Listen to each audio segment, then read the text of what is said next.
নাকি মিথ্যাবাদী, আমি নাকি সবসময় মিথ্যা জিনিস নিয়ে ভিডিও মেক করি, আমি নাকি পেজে যতগুলো টিপস দেই সেগুলো নাকি ভুলভাল টিপস দেই, আমি নাকি আমার ভিডিওগুলো শেয়ার দিয়ে মিলিয়ন মিলিয়ন ভিউ নিয়ে আসছি, আমার পেজে নাকি অর্গানিক ভিউ নাই, ফলোয়ার নেই। আসসালামু আলাইকুম, সবাই কেমন আছেন? আলহামদুলিল্লাহ আমি ভালো আছি। সকাল সকাল ভিডিওটা আজকে শুরু করে দিলাম, যেহেতু সামনে রমজান মাস, তো টুকটাক সব কাজ কিন্তু হয়ে গেছে বাসায়। আসলে প্রতিদিনই কিছু না কিছু ঘুম থেকে উঠে করতেই থাকি। এই যে পর্দার কাপড়, আজকে ডাইনিং টেবিলটা মনে পুরো একদম নিচের ডাইনিং টেবিলের গ্লাসটাও ক্লিন করে ফেললাম। যাই হোক, আজকে কিছু প্রশ্ন আপনাদের কাছে রেখে যাব, সেই প্রশ্নের অ্যান্সার গুলা দিবেন। আমি কি আসলে মিথ্যা জিনিস নিয়ে ভিডিও মেক করি? আমি কি আসলে মিথ্যা জিনিস নিয়ে ভিডিও মেক করে পেজটাকে এই পর্যন্ত নিয়ে আসতে পারছি? শেয়ার দিয়ে কি এখানে আসছি? আমার পেজে কি কোনো অর্গানিক ভিউ নেই? আমার পেজে কি অর্গানিক ভাবে কোনো ফলোয়ার্স নেই? এমনি পেজে কাজ করতে করতে হতাশ হয়ে গেছি, মনটা এত বেশি খারাপ লাগে। তারপরও এইগুলা খারাপ খারাপ যদি ইনবক্সে SMS গুলা পাই তাহলে বলেন কেমন লাগে? আসলে আমারই দোষ, আমি মানবতার খাতিরে সবার মেসেজগুলো সেন্ড করি, সেখান থেকে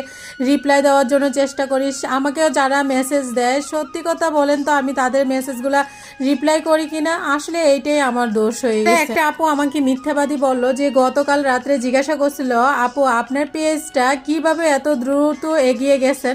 আসলে আমি বলছি আল্লাহর রহমতে, মানে অনেক বেশি পরিশ্রম এখানে এগিয়ে আসি তার জন্য।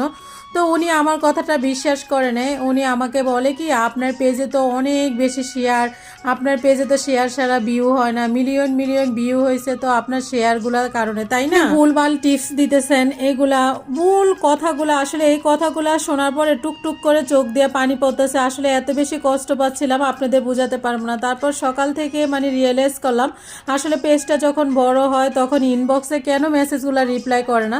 আসলে আমি আমার ভিডিওগুলো শেয়ার করি, হ্যাঁ 8 থেকে 9 গোটা এরকম। তারপর আমার ভিডিও শেয়ারগুলো অন্য আমার যে আত্মীয় স্বজন আছে তারা শেয়ার করে, তারপরে পেজের ভিডিওগুলো কিন্তু শেয়ার দেয়। তুলি লাইভ স্টাইলের যে আপু আছে, তো সবাই চিনেন, আমিও চিনি, ওনার ভিডিওগুলো আমিও দেখি।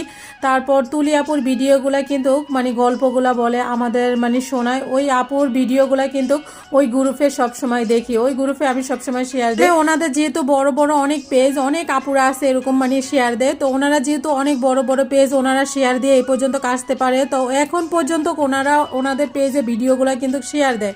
তো আমরা কেন শেয়ার দিতে পারবো না?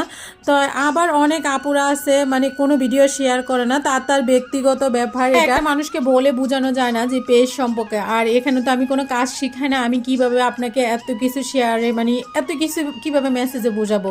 তো এই ব্যাপারটা আমার কাছে খারাপ লাগছে কালকে। আসলে আমি যতটুকু আমাকে রিকোয়েস্ট করে যদি কেউ ইনবক্সে, তাহলে চেষ্টা করি তাকে যতটুকু হেল্প করার জন্য। যারা ইনবক্সে এসব ধরনের কথা বলেন, আশা করি এসব ধরনের কথা বলবেন না। আসলে আজকের ভিডিওটা